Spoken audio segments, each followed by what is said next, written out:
Familiar slogans from the Arab Spring. tani waa xaaladda dhabta ah ee reer Suudaan maalin walba sidan ayay isugu soo baxaan kani waa waqtigii isu soo baxa ee madaxweyne Umar Hassan al-Bashir haatan waxa la joogaa waqti kooban ka bacdi ay talada dalka gacanta ku hayaan xoogag military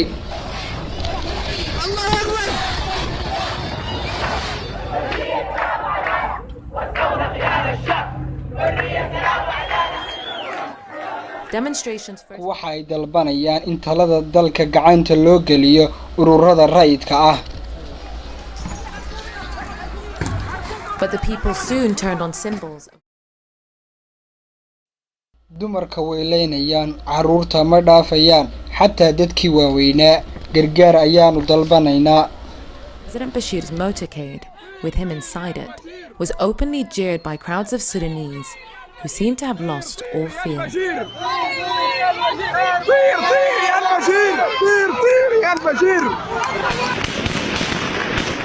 The response from the state has been predictably brutal.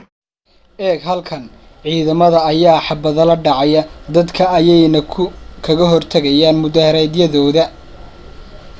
ma doonayno waddankayagu inuu sidan ku sii jiro Suudaan waa waddan khayraad ayuu yiri Maxamed Xadaari oo ka mid ah wariyaasha ka howlgala waddanka Suudaan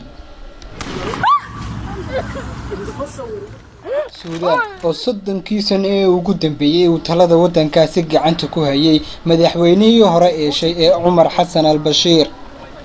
haatan waxa la joogaa waqti kooban ka bacdi markii Umar Hassan al-Bashir xabsiga loo taxaabay oo falal afkambiya ay ciidamada militariga ee Suudaan xilka kaga qaadeen rajadii shacabka ee ahayd isbedel inuu dalka ku yimaado haatan ma dhicin reer Suudaan waxa ay dalbanayaan in gargaar loo fidiyo Okay, some of them are wearing civilian clothes, engage in the shooting of the protesters. Despite the forces arrayed against them, the protesters... maalin walba dad ayaa la leynayaa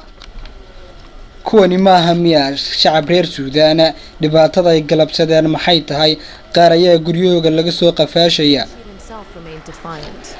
On Christmas Day, he appeared on state TV denouncing the xaaladda Suudaan waa wadan abni iyo khayraad Ilaahay ku manaystay laakiin lama garanayo sababta ilaa haatan militariga iyo shacabka ay soo afgaran laayihiin waxa kaliya xal loo keeni karaa in laga taliyo dhibaatada haatan taagan